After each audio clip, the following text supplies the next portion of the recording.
it is hard to look at that situation and really understand it. And it's horrible to look back at it now and know that we didn't do anything about it. But what can we do with it? How can we apply this to everyday life? Because I agree with you. You got to go down swinging. And I'll tell you this. If you fight with all you've got, more often than not, you won't go down at all. You win. But you got to make that attitude part of your everyday life. The extra rep, the extra mile, the extra round, the right choices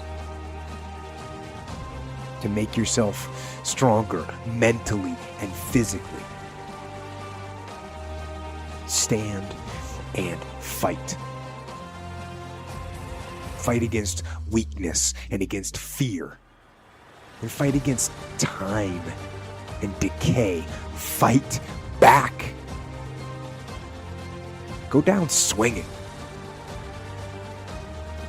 And give every day everything you've got.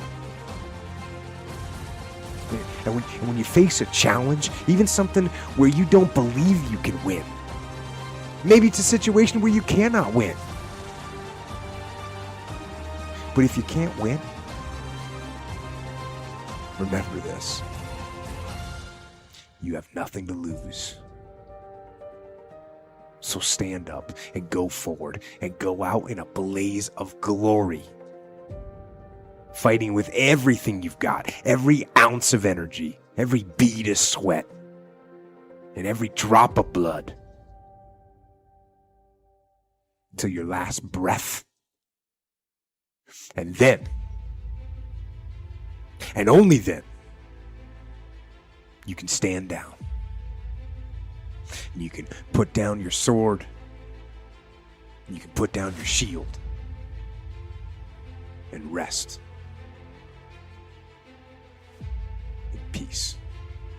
What causes that switch to flip? The overdrive. The full-on destroyer.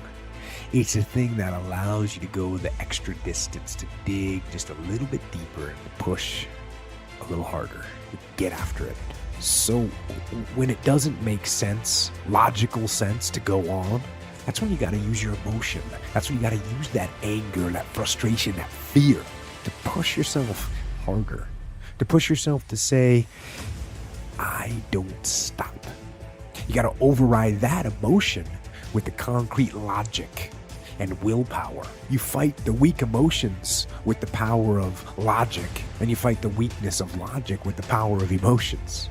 And in the balance of those two, that's where you find the strength and the tenacity to say to yourself, I don't stop. I see something that's quite off, quite not the same, and that's what I go for. This book is exactly who I am as a person. Exactly the way I did this book is how I've done almost my entire life. Mm-hmm. As I see what is not the norm, what's impossible, what all the theorists say you shouldn't be doing this, that's the wrong way to go. And I'm like, let me see if I can pull this shit off. There was no driven message with me trying to prove people wrong or whatever. It was 100% by me wanting to own my life. There's a lot of people I know that I speak with right now that have nice book deals out there, and the people who buy their book with their publishing house, they can't even talk some of this stuff, in like in speaking engagements. And I'm like, what? You can't even talk your story? And some of these, they're like, no, like I got to make sure that they're aware of it. And I'm like, no, man. I want to own 100% of the suffering I went through in my life. I don't want anybody telling me, hey, Goggins, you can't say this. I would lose my shit. What? I suffered this badly, and you gonna fucking tell me I can't say this?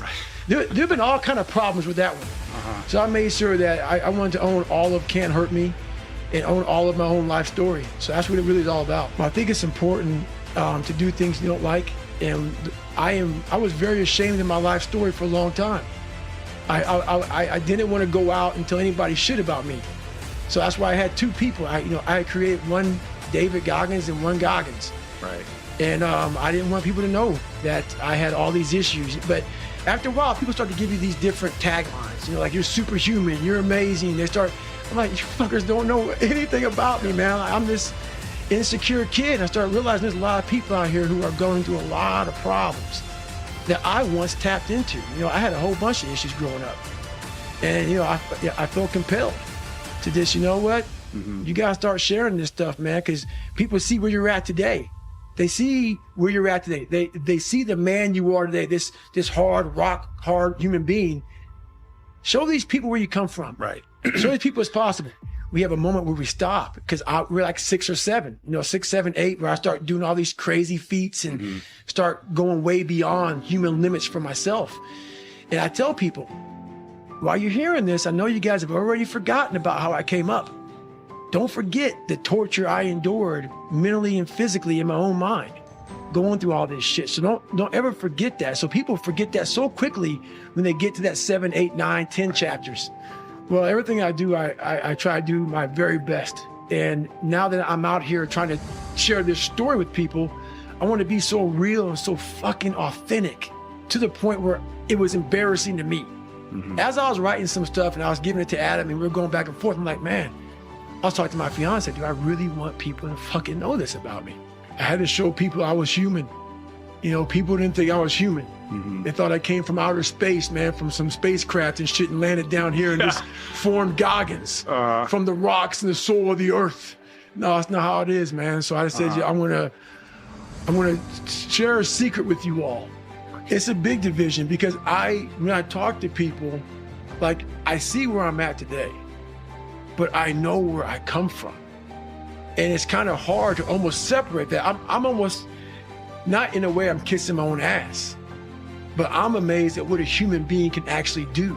So when I start talking to myself in the third person, it's strictly because I know that I literally made this human being out of just like a whole bunch of scraps.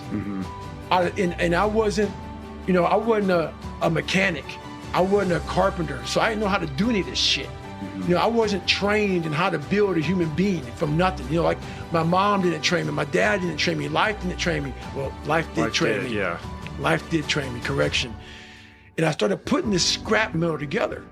I'm like, I wonder what the fuck's gonna happen. You know, the first year I tried to do is all fucked up. And after a while, I started learning more and more and more through pain and suffering. I started learning so much about stuff. Before I knew it, man, I built this beautiful car. And I'm like, how the fuck did I do that? And I knew how, and I know how to do it because I have all the tools. Through all the failure I went through trying to build this person who's Goggins.